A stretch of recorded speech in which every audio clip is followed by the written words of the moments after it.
8 previews 8 previews. en un jour. Un seul jour. 8 vidéos en un seul jour. Le marathon continue, tu le connais, c'est la série préférée, 7 sur 8. toujours préférée, tout à fait. Sachant que la première, c'est les 30 premiers en 30 jours, mais la deuxième, c'est les 8 previews en un jour. Ça y est, les playoffs sont là, ils débarquent ce week-end en NBA. Oh putain, on est excités comme des puces. Ouais, c'est cool. C'est trop bien, la saison régulière, ça y est, derrière nous. Ah, des équipes qui sont en vacances. On vous reverra d'ici octobre, les copains. Pendant ce temps-là, on va jouer au basket sérieux. Et donc, on a déjà fait 6 previews de ce premier tour des playoffs. On va se diriger entre le Texas et le Colorado. Ouais. Spurs, Nuggets, Denver contre San Antonio. Le deuxième Denver contre le 7e les Spurs. Magnifique saison des Nuggets, on va en parler en large dans le menu habituel, puisque d'abord on va parler des tendances dynamiques, c'est-à-dire comment ces équipes arrivent au premier tour des playoffs. Tout à fait. Qu'est-ce qui s'est passé, comment est-ce qu'on en arrive là, pif paf pouf. Ensuite on fera le petit point tactique. Tactico-technique, hashtag Dedesh. Tout à fait, on prend un aspect, on fait ok, let's go. Prenez votre plaquette avec nous, vous allez voir, on est des experts. Ensuite on enchaîne sur un petit joueur. Un petit joueur à suivre. Et puis on finira, pour conclure, tranquillement, par un pronostico. Tout à fait, pronostic sur lequel nous avons 100% de réussite, comme vous le savez tous. Bien puisque, sûr, toujours. Trash Talk a toujours raison. Voilà. Voilà, ça c'est cadeau. Voilà. Eh, ça fait 7 previews. Hein. Allez, allez, Voilà. ça craque. Donc, du coup, on va pouvoir commencer tout de suite par les tendances. 2-2 sur la régulière, si je dis pas de bêtises. Oui, personne n'a été capable de gagner à l'extérieur. Non. Chacun a remporté à domicile. Sur le dernier match de la saison à Denver, Popovich nous a mis un petit expulsion en 63 secondes. Are you kidding me? Et après, il est venu discuter avec Mike Malone Allez, salut. en conf de presse. Ouais. Il Qui l'a a fait appelé ça? Mikey. Ouais, Mikey. Qu'est-ce qui s'est passé? Il y a eu un record? Ça, Mikey. Ouais, qu'est-ce qui s'est passé? Il y a eu un record et tout. Il y avait Quoi un record. Un mec s'est fait expulser en 63 secondes. Oh là Trop là. drôle avec les journalistes Non, ouais. m'endormaient et tout. Ça doit vraiment être un C'était bâtard. rigolo. Tout à fait. Ça, on a eu quand même un match de San Antonio remporté à domicile, les deux même. Ouais, à les domicile. Un serré, même peut-être un deuxième serré. Mais... Deux équipes qui ont finalement plus de points communs qu'il n'y paraît. Moi, je trouve, en tout cas, en termes de jeu, déjà, ce sont deux équipes où il y a des joueurs forts dedans, hein, il y a des joueurs stars dedans, mais ça joue collectif. Ah bah le partage de ballon est le exceptionnel. partage de ballon est là. C'est ça que je veux On va dire. avoir du très très beau jeu. Voilà, Bien normalement. sûr. Oui. Normalement. Non, parce que même si tu n'as pas de beau jeu offensif, ça veut dire aussi que les défenses ont été extrêmement belles. Exactement. Finalement, je veux dire, les Spurs, ils finissent leur saison avec 48 wins. Les Nuggets, ils en ont que 50. Il n'y a que 6 wins d'écart. Ils ont que 54. Il n'y a que 6 victoires d'écart. C'est un 2-7 entre les deux qui n'est équipes. pas un aussi grand écart que C'est ça. un 2-7, tu vois, genre on vient de parler juste avant là du Blazers Thunder, c'est pareil, tu vois, genre le nombre l'écart réel, comment dire, en termes de bilan Tout à fait. entre les deux équipes, c'est pas tout à fait le même que sûr. entre les Bucks et les Pistons, par à exemple, fait. tu vois. Tout à fait. Après, en termes de dynamique, des deux côtés, comme tu le disais là, on est sur deux équipes qui partagent le ballon, pas de Ça rigole dépendance pas en envers une attaque, superstar. hein. Les deux équipes rigolent Ça pas joue en attaque, extrêmement hein. bien. On a des offensive ratings dans le top 10 là, les deux. Hein. Tout à fait, les deux, ça joue très collectif. Mi-terrain, transition, tout ce que tu veux. Hein. Exactement, un coach légendaire et un très très bon coach cette saison, Mike Malone, qui a fait une saison de coach de l'année. Après, vous mettez où vous voulez sur votre podium, vous verrez. Dans tous les cas, il était dans le rétroviseur des Warriors pendant longtemps. On est sur des équipes profondes quand même, c'est-à-dire qu'on compte aussi beaucoup sur son banc. On est capable de demander aux réserves de gérer le boulot quand les titulaires ont un petit peu du mal. Tout à fait. Et puis quand vous ajoutez à tout ça des passeurs lumineux, des joueurs qui réfléchissent à fond, vous pouvez avoir une série hyper excitante en fait sur le papier.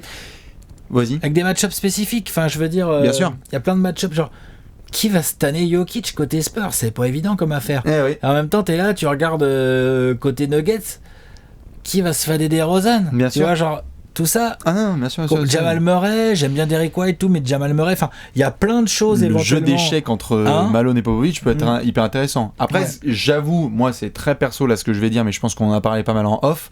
Je t'avoue à titre personnel, au buzzer que les Spurs se tapent les Nuggets, c'est clairement le meilleur tirage. Tu étais entre Warriors préféré et les Rockets. Blazers ? Bah si, évidemment, si tu peux les Blazers, mais je pense que c'était un peu Ah, t'es pas loin. Hein. Non, mais tu vois, ça aurait pu. Hein. Oui, en tout cas, on était très très proche de se taper les Warriors. On pouvait se taper aussi les Rockets, à une défaite près de Portland justement.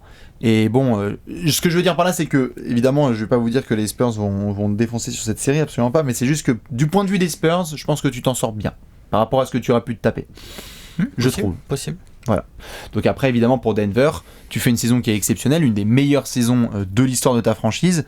Et attention à ça, car comme on l'a vu par le passé, Denver avait fait parfois des grandes régulières sans confirmer en playoff. Il y a encore un petit peu, évidemment, il y a quasiment plus, je crois qu'il n'y a plus du tout de joueurs de cette ère-là, mais de l'équipe qui était deuxième, je crois, de l'Ouest avec pareil, George Karl. C'est pas le même délire. Pareil, tout à fait.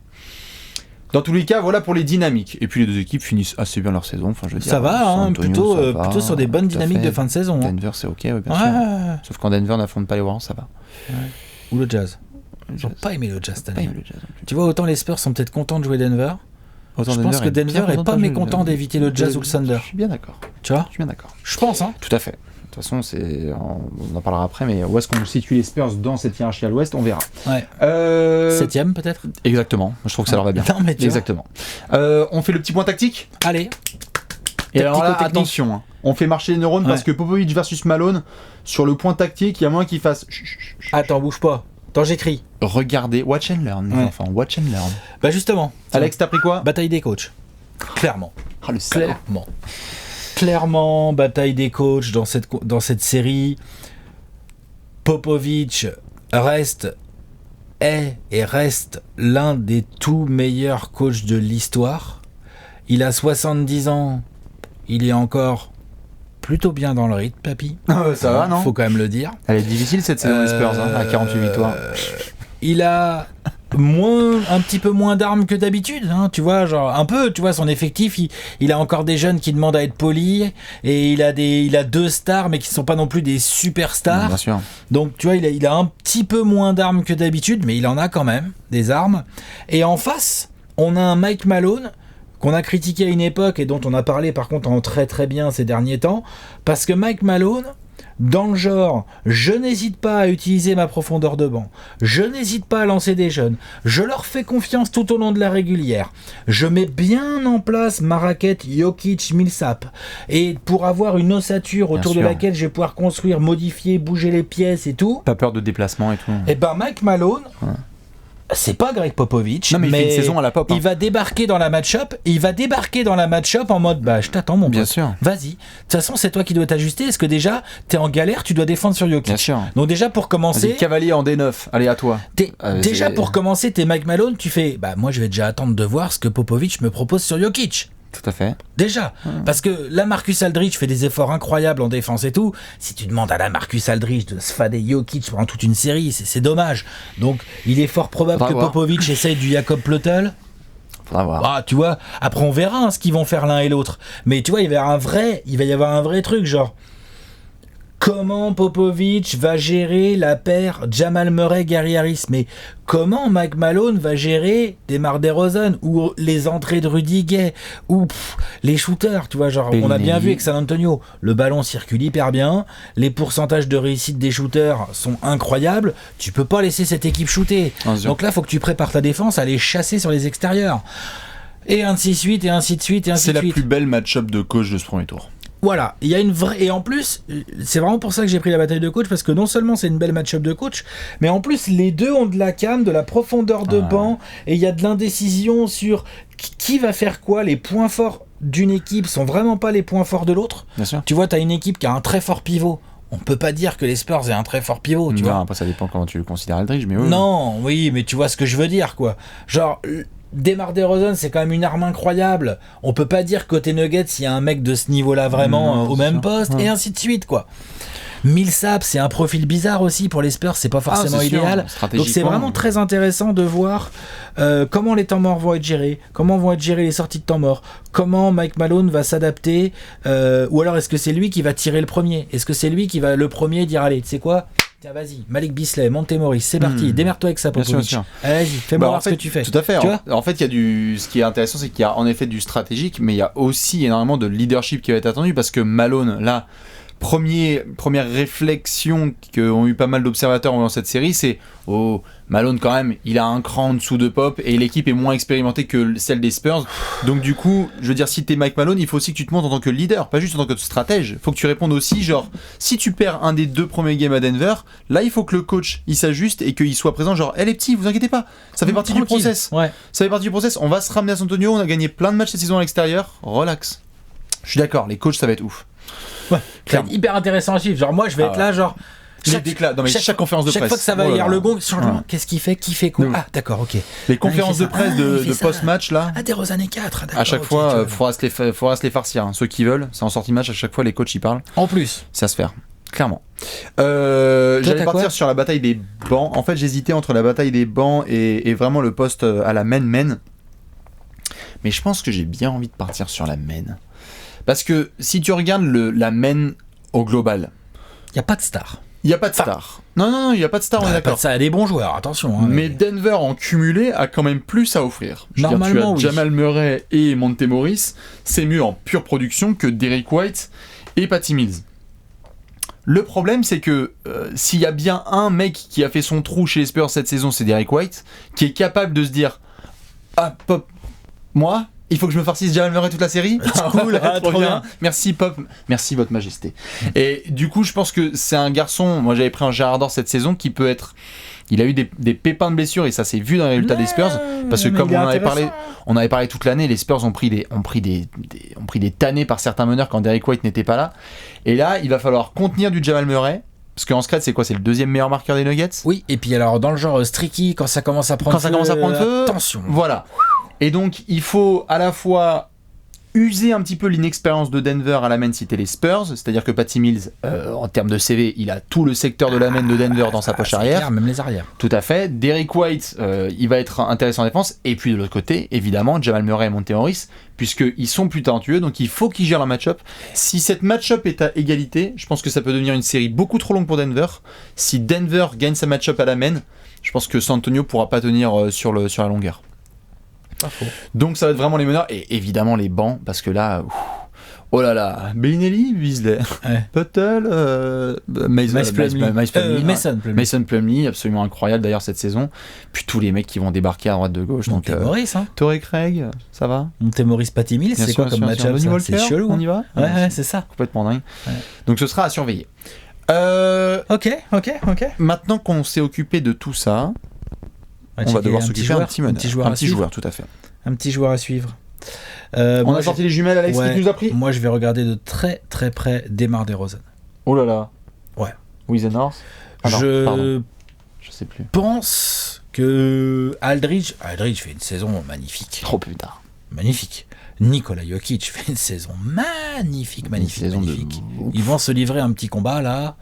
Tout en finesse. Intéressant. J'adore. Tu vois, genre Jokic, aller défendre au large sur Aldridge et tout, il va être saoulé là quand Aldridge va être pivot. Ah, il va envoyer du Plumlee, je pense, parfois. Oui, bien sûr qu'il va envoyer du Plumlee, mais il va pas pouvoir tout le temps envoyer Plumlee. Plumlee va pas jouer les minutes d'Aldridge. Enfin, après, je sais pas, hein, peut-être que je me trompe, mais non. Non, Millsap et Plumlee. Il y a Millsap, bien sûr. Donc Aldridge va avoir du Millsap et du Plumlee et tout. Jokic va pouvoir être un peu caché. De l'autre côté, je pense pas qu'Aldridge va tout le temps se farcir Jokic. Mais donc t'es plutôt sur DeRozan. Mais ce que je veux dire par là, c'est que la bataille secteur intérieur va être à suivre. Mais je trouve que DeRozan, il a un truc à jouer là, c'est que ok, Will Barton, ok, Gary Harris, ok. C'est le meilleur arrière de la série. Mais vas-y, mets-moi tout ça dans ta poche. Domine. Si DeRozan domine pas, toi tu parlais de la main, moi je dis si DeRozan domine pas, genre domine pas. Et chiant pour les Spurs. Hein. Vous êtes saoulés. Vous êtes saoulés. Ils avaient besoin d'un DeRozan qui domine. Ça garantit pas les victoires des Spurs, mais déjà ça te fait du bien. Et si possible, dominer un peu des deux côtés du terrain. Genre si DeRozan marque 25 points avec 6 passes, mais Gary Harris il a 20 points, tu vois, genre bof quoi. Je veux bien que DeRozan il soit au taquet sur Gary Harris pour pas qu'il puisse shooter trop ouvert, ou sur Will Barton. Je sais pas trop comment Pop va organiser un peu tout ce bazar, mais ouais, je pense que le rôle de DeRozan en scoring, en création, en expérience, en provocation de faute, va me chercher les fautes de Jokic. Bien sûr. Tu vois, ouais, vas-y. Quand c'est la fournaise et que tout le monde ne sait plus respirer à Denver, voilà. Calme le jeu. T'as le petit pull-up à s'y mettre là. Allez, la petite ficelle qui fait du bien. Ouais. Tu vois ce que je veux dire? Égal à 6 minutes de la fin. T'as besoin de lui. Les Spurs ont besoin d'un DeRozan dans la continuité de sa régulière, mais meilleur encore. On a besoin de, peut-être pour la première fois de sa carrière, je vais peut-être faire l'enculé, mais franchement, la première fois là, ils ont besoin qu'il step up en playoff. Parce que DeRozan qui step up en playoff, c'est une drôle de phrase. C'est un sujet qui a été, c'est un sujet qui a été tendu pendant des années. Voilà. Ça, je suis bien donc d'accord. non, DeRozan, clairement, je vais le suivre très très fort. DeRozan, c'est de très loin, je pense pour la plupart des gens qui vont regarder cette série, le joueur à surveiller. Moi, je vais lui rendre coup pour coup en fait, poste par poste. Gary Harris, qui a eu du mal cette saison parce qu'il y a eu blessure un peu, qui a eu des blessures, donc ça a été difficile de trouver son rythme, qui sur la fin de saison est un peu mieux là, il a commencé à retrouver un petit peu de tout, c'est-à-dire son rythme, son agressivité, ses qualités athlétiques, son shoot, et en fait on l'a tellement zappé dans l'espèce de photo de famille de Denver, on est là cette saison genre ouais, Mike Malone, Nikola Jokic, Jamal Murray, t'as vu le banc, Monte Morris, tout ça, comment il pèse et tout, voilà, et dire qu'on fait pas jouer Michael Porter Jr., genre limite ils auraient pu mettre le staff de Denver qu'on parlerait pas de Gary Harris. Alors que c'est un bon joueur, tout à fait, qui a son contrat, qui a prolongé à Denver et qui est très important. Et vraiment là pour le coup, il y a des joueurs qui arrivent en play-off et qui montrent qu'ils peuvent passer un cap. C'est-à-dire vraiment, je fais partie de l'élite des arrières ou l'élite des meneurs ou l'élite de mon poste. Je m'attends pas à une série à 25 points de moyenne de Gary Harris, évidemment que non, mais je me demande si dans ce genre de série où, on le sait, Jamal Murray est streaky, où il n'y a pas énormément de créateurs non plus à Denver, puisque c'est un jeu très collectif où tout le monde doit avoir la balle. Non mais je veux dire, en termes de créateurs, il n'y a pas non plus beaucoup de créateurs balle en main, hormis Jokic. Jamal Murray, on a dit, c'est un catch and shooter. Gary Harris, c'est pas non plus... Enfin, je veux dire, c'est désolé, un slasher, Murray, même. Limite, c'est Thomas, le deuxième meilleur créateur, et il joue pas. Et il joue pas. Donc, si tu veux, c'est un peu compliqué. J'ai l'impression que Gary Harris peut vraiment prendre ce genre de série à la con où les Spurs détestent les arrières athlétiques comme ça. On n'aime pas. C'est relou. C'est trop relou parce qu'on n'a pas de protection de cercle. J'adore la Marcus Aldridge, mais voilà, c'est compliqué. Non, on n'a pas de protection de cercle, je confirme. C'est un peu tendu. Et en plus, notre meilleur, il a mis l'eau qui moi, je suis Mike Malone, je fais les gars, je veux voir personne shooter. Hein. Tout à fait. Ça drive. Hein. Bien sûr. Vas-y, puis... Jamal. Allez, fonce. Puis on a plus Pau Gasol. C'est ça, vas-y, fonce, Jamal. Et Will Barton et tout. Enfin bref. Sauf que Will Barton et Jamal sont plutôt des mecs qui adore un peu trop rester à l'extérieur et que Gary Harris, quand il va au panier, il y a la finition, il y a tout ce qu'il faut. C'est vrai. Et il va être tellement envoyé en mission défensive sur les DeRozan dont tu viens de parler.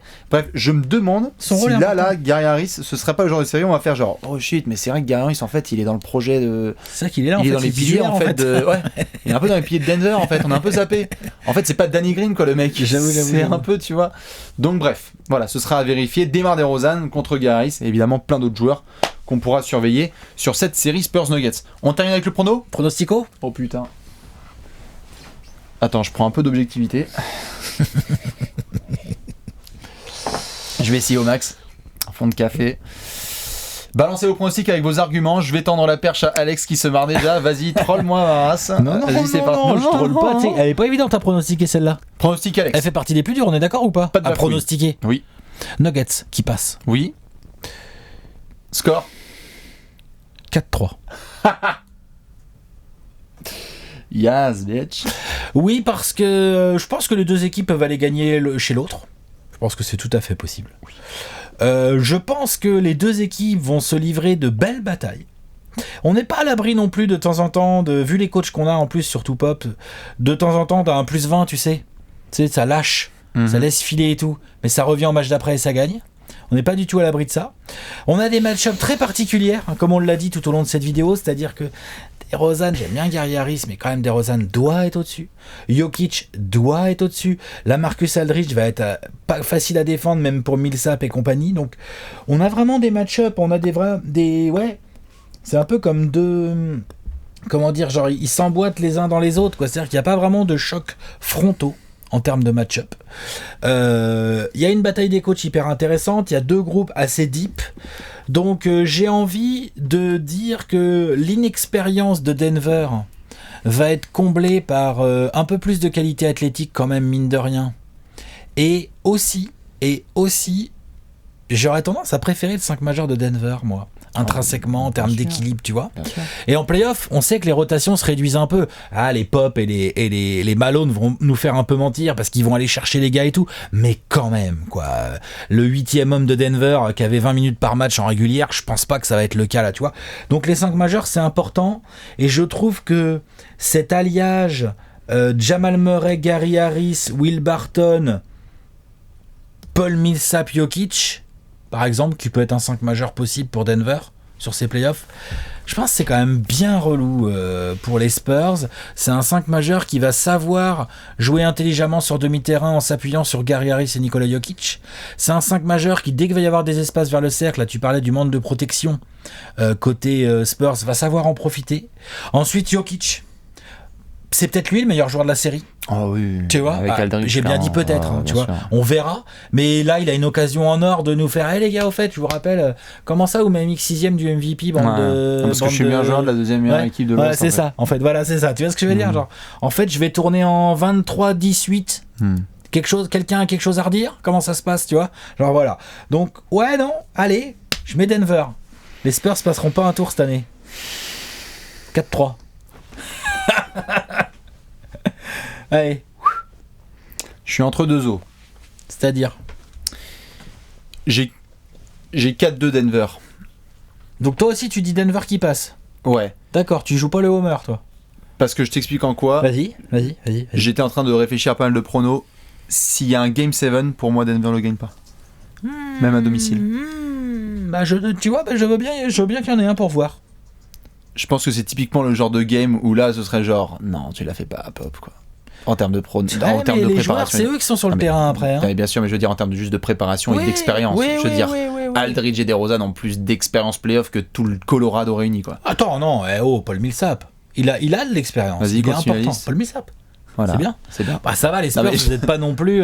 Patty Mills. Ouais, non, il y a plus d'expérience. L'expérience, c'est côté Spurs. Marco Bellinelli. Donc toi, tu penses que du coup, Denver va finir le bordel? Je pense que si Denver veut éviter une frayeur, ce serait très bien pour leur XP de gagner un Game 7 contre les Spurs à la maison, mais je pense que si tu veux t'éviter une frayeur, tu les termines en 6 à San Antonio et tu prends pas le risque de jouer en 7 sur du demi-terrain ou genre même s'il faut faire des fautes au milieu de terrain à l'européenne, Popovic il va la faire, quoi. Je pense que si vraiment Denver doit passer, j'arrive pas à mettre Denver en 7. Je pense que Denver passe en 6, mais en tout cas oui, je mets Nuggets. Je mets Nuggets au tour suivant en demi-finale. Ils sont juste meilleurs, ils ont été plus réguliers.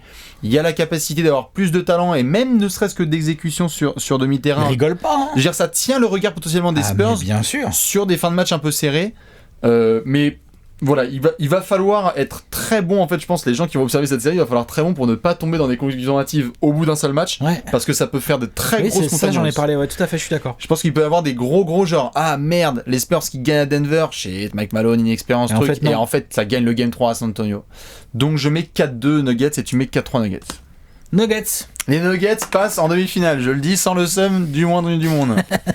Évidemment, balancez-nous vos pronostics, vos arguments pour cette magnifique série. Regardez-la, ça va être du beauty basketball entre ces deux franchises. Il en reste une, non? Et il nous reste une petite preview, donc on continue le marathon. Allez, continue. Ciao. À tout de suite, ciao.